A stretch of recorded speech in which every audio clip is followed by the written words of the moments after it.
Hey guys, if you haven't already, we've got a great interview for you coming up with our podcast this year. Make sure you've already subscribed. If not, make sure you set into it. We're lucky enough to have out from Indiana the guru, the speed guy, Lee Taft himself. So we're excited to have you in. So make sure you guys like it, subscribe it, get set up for it, and get ready for the next podcast.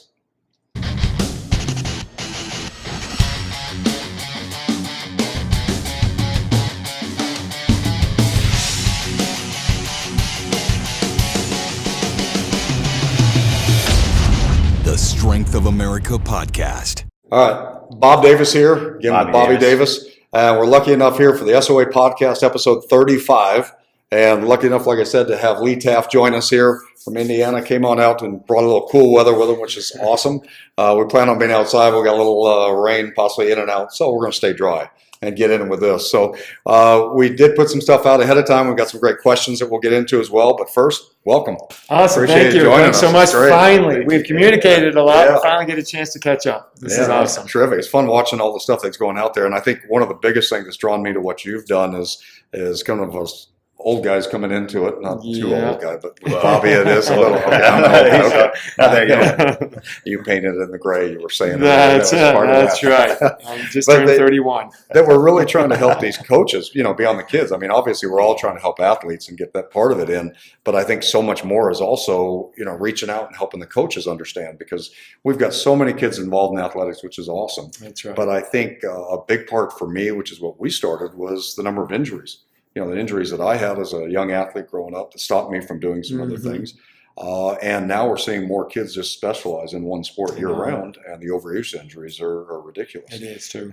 Used to try and, adjust these coaches or these parents from going that route, but you're kind of banging your head against the wall a lot of times too. Yeah. So we do our end, which is a little bit more unstabilizing, help corrective some issues that are going on and keep them safe playing longer.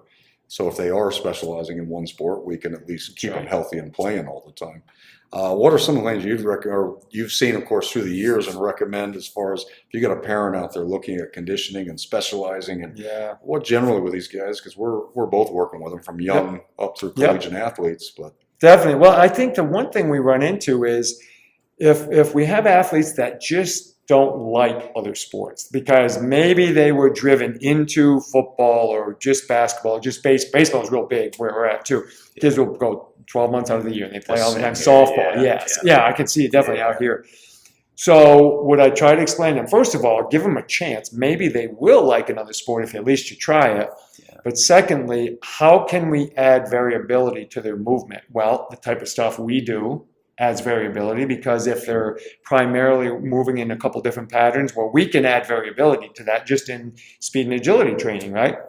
We can add different forms of training through with medicine ball work that adds a lot of variability to the body. We can start to do things where get the kids even involved with outside activities like hiking, or if they like some kind of, depending on where they live, skiing. Different activities. It's not necessarily you have to join a team and you have to monopolize your time, but do something different that gives, number one, a mental break, because I think the dropout rate right now of youth, I can't remember the exact percentage, but it's alarmingly high. It's really high. And a lot of it is they're tired of working so hard and constantly doing the same thing over and over. They get bored with it, actually. So I think things like that, we try to add a lot of that. Even in my training, we do a lot of different ball sport type things just to add variety, just to make them throw. I actually just wrote a little article the other day, a little post the other day about I think we're getting away from throwing. Kids who don't play baseball, softball, they can't throw. And I just think it's a skill I think we should have. I think it's a fundamental skill kids should have. And they don't have to be great at it, but they have to have the coordinated pattern of it. So, well, I think that's funny when you bring that, because we used to work with a lot of, and still do at times, a lot of gymnastics. Oh, yeah. Kids. You got these gymnasts going out there, and that's all they've done since they were just such early age. So we bring out a ball or do some different things. And hand-eye coordination, trying to catch a ball. You think this kid's 11 years old, trying to catch it, you can't do it, or getting the hand, throwing things back and forth. So it is so important.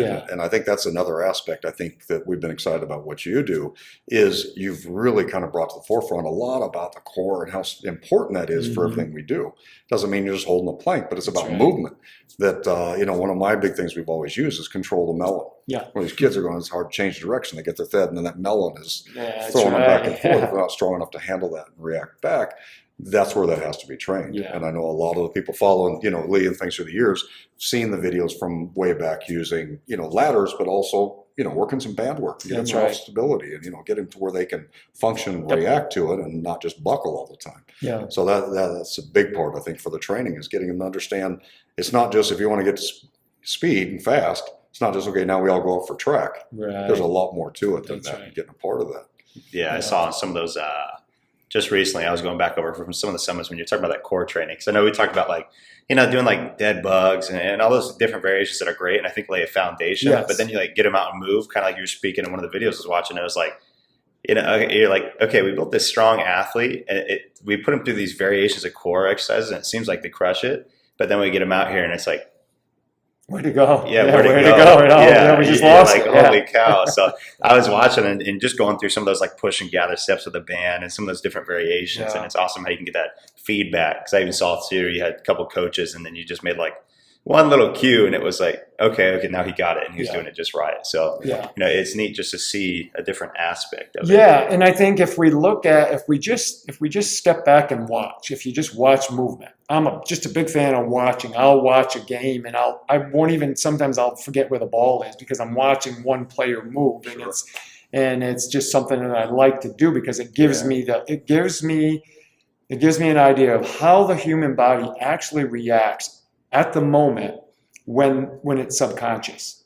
Because when we're playing a sport, you're not thinking, put my left foot here, put my right foot here, put my left, right? You're just better not be. reacting. You better not be. Oh yeah, you're going to be not playing very long. And so I like to watch, okay, how is the body figuring that out when they have to accomplish a task? All of a sudden there's a ball over there and we're playing soccer and the three of us got to go get it.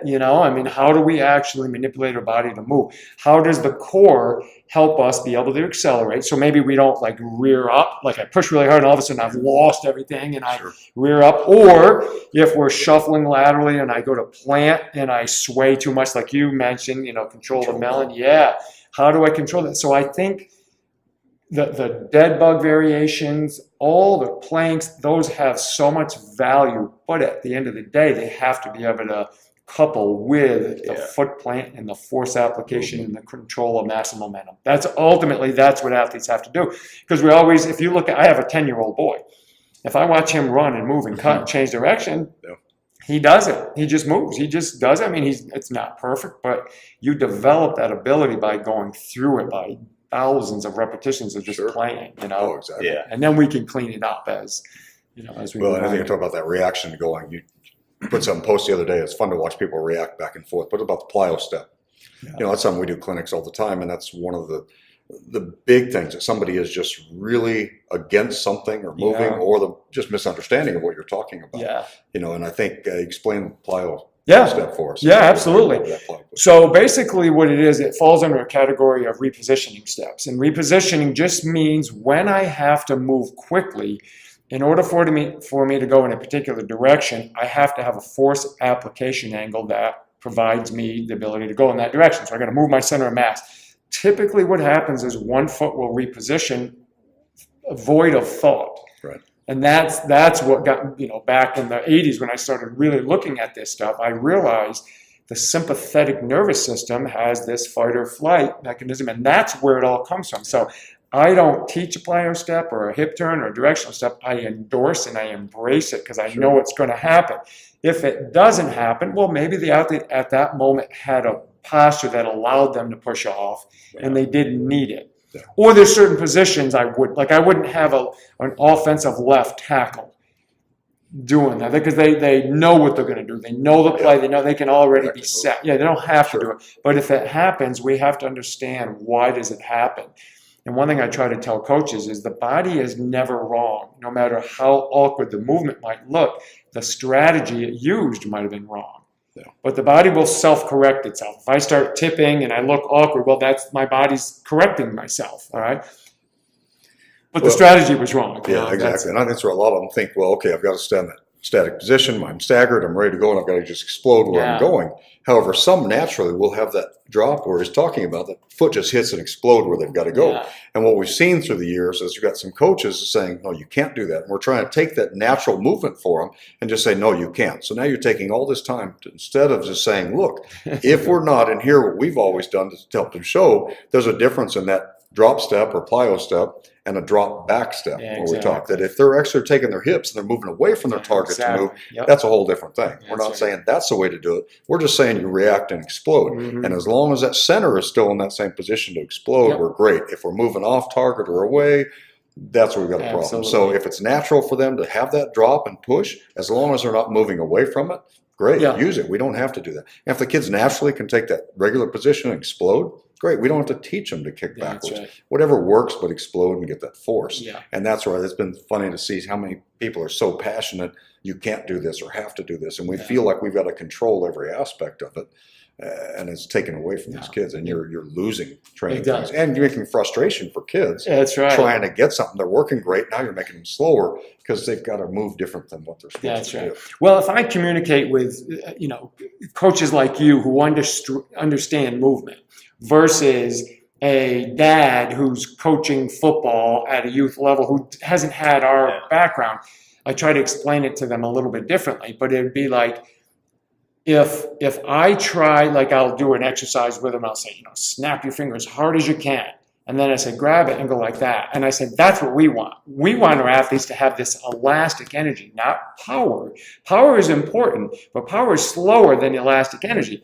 So when an athlete does a plyo step or a hip turn or some kind of reactive repositioning, that's what they're after. The body's trying to gain this stretch shortening cycle to help it move quicker. And it knows if I'm standing here like this, I'm good if I want to go that way. But if I want to go that way, I'm not. So my body just naturally will react and gravitate to a better push-off. Then I get to get this with it. So that's my bonus.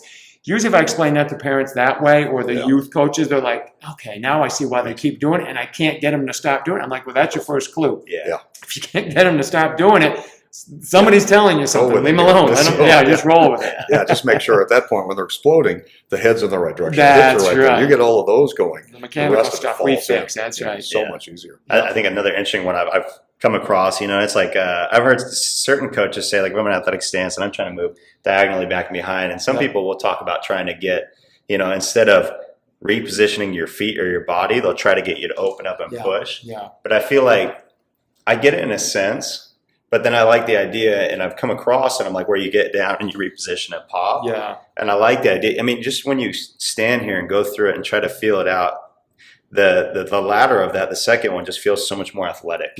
And it just feels so much quicker when they're in the right position. And it's funny, as I was watching that video and you think about it, it's like, well, when you pivot, you really have to lean, and then really that first step is not really utilized very well anyways. And more than likely, it might be a shin that's vertical. It is. So it's very interesting. Well, and it goes back to the first comment we were just talking about, is when I have to react, and you're talking about reacting, explode. Now, if you were a basketball player with the ball in your hand, the rule tells you that you can't lift your feet and move because that's a travel.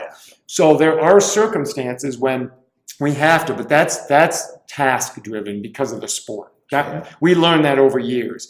But if I'm trying to react quickly, it always comes down to I'm either escaping or I'm attacking. If I'm an offensive player, I'm usually trying to attack somewhere, or I could be escaping, depending on how you look at it. And defensively, you're either attacking somewhere, you're attacking a gap, you're attacking space, you're trying to. In order to do that quickly, we have to have the appropriate angle. Force application, like we mentioned, and I need that stiffness. That stiffness is what allows me to move. When I pivot, I've got three things that hurt me. I've got friction, rotational friction, which I want friction on a plant, but I don't want rotational friction. The plant helps me not slip, the friction on a plant. I need to have an angle of force application that's wide enough to move this center of mass in the direction I want to go. So if my foot's under me and I pivot, it's still under me. It didn't go. I haven't pushed away. And then the third thing is we need that longer leg joint angle. So if I bend more, now I have more power, but I don't necessarily have elasticity. So I always come back to this. So if I get those three things and they all happen intuitively, and so to get my athletes to do that, I just drive the pad. Like I might stand behind you with a tennis ball and say, go, boop, and I'll drop it. Well, I love those. your competitiveness is going to say, I'm not going to let that thing drop twice. So I'm going to see what I want. And then I'll correct what you mentioned, Bob, is if their heads pop up or they do what we call rearing up or swaying. Well, that's our job to fix that. The reactiveness, somebody else smarter than us gave it to us humans, you know? Definitely. So, no, that's awesome. Hey, you had, with Mitch, it sent in questions about periodization and keeping some things and questions and what you do. If I think one of the big things are you've got so many different levels of coaching. You have some of us that do strength and conditioning and speed work, but we only see an athlete maybe 6 weeks or something like that. And then you've got some that work with them year round. Yeah. So what were some of the things that Mitch was talking about? He had a couple questions. He'd been up to the summit too, and he got to see you recently. He really enjoyed it. But he had one question. He's at a small town school in Colorado.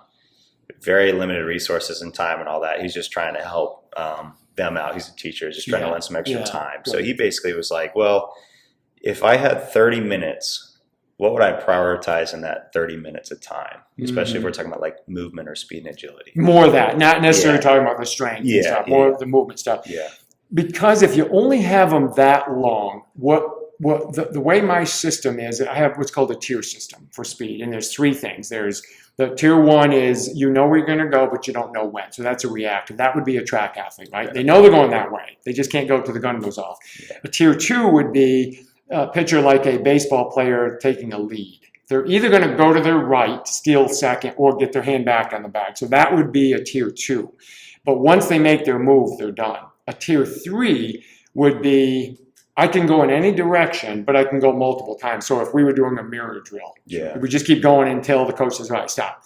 That's a tier three. Okay. So what I do is I try to implement those things early on, right after the warm-up. Warm them up. I get into some kind of tier because what it does is to make the transferability from training to sport, to the field or the court, you got to get the reactive nature in there because that's when they're going to move freest for you. Yeah. Then I back it up with the correctives. So let's say I told you, stand in an athletic stance. When I point to one of these cones, that's all 45 degrees, you're going to just explode, get to the cone, and then get back, be ready for the next one. Okay, so I'm working on your angular acceleration. When I noticed your head went up and you didn't have really good arm action on the acceleration. Well, those are the correctives. Now let's spend some time on working on arm action. Maybe we get half kneeling and we work arm action.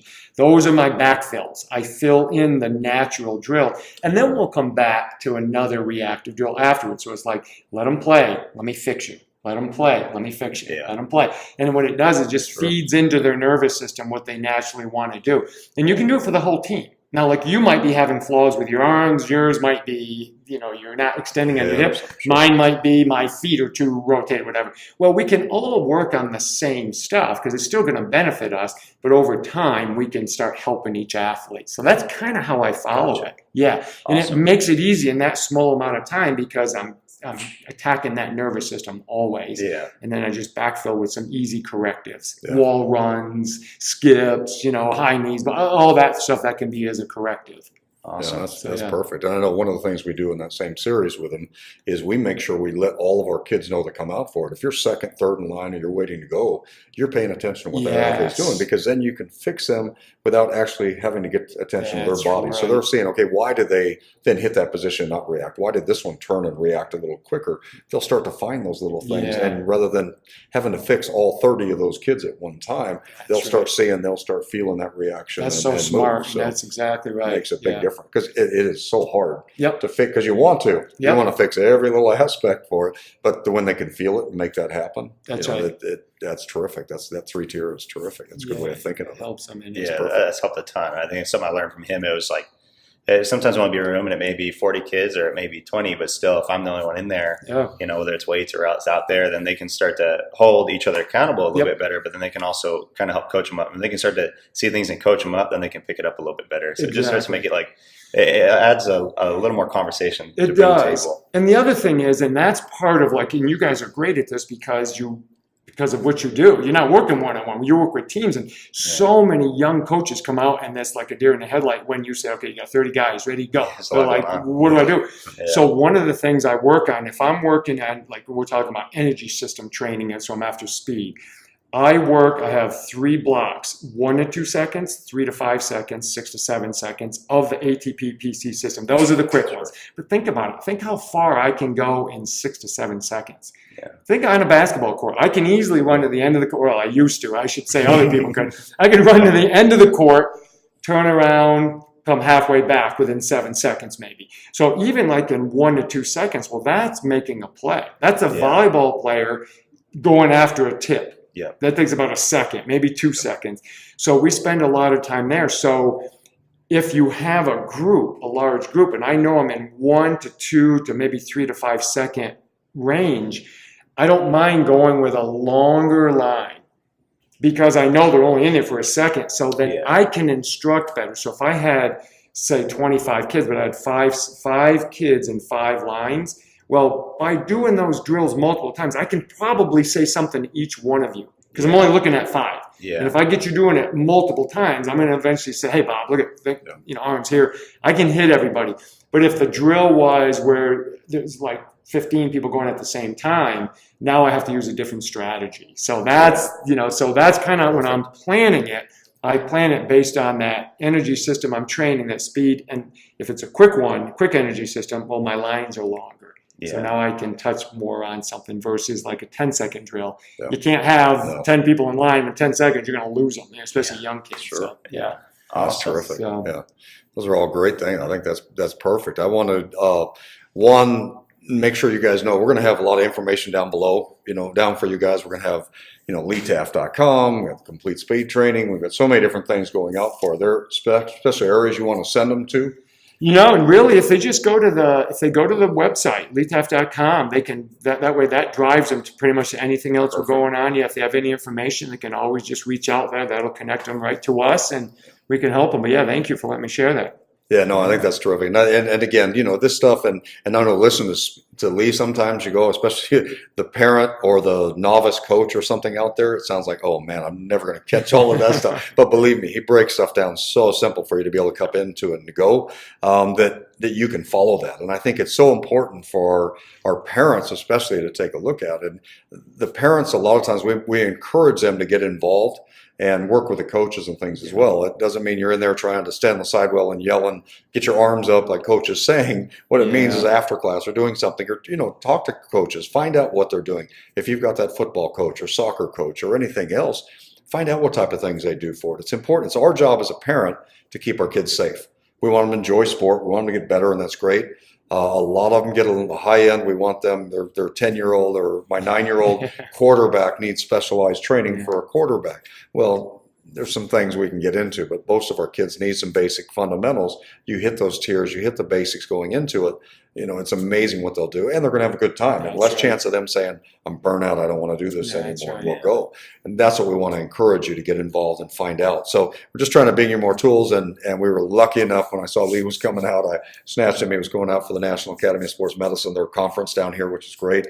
And we were lucky enough to bring him up here and get in front of all of you. So, Lee, I really appreciate you coming out. Thank you. I appreciate it. Thank you both. The conference and stuff, the Speed Summit, we've seen in the last 2 years down in Laverne. It's been great to go down and see that. They have a lot of great things for you.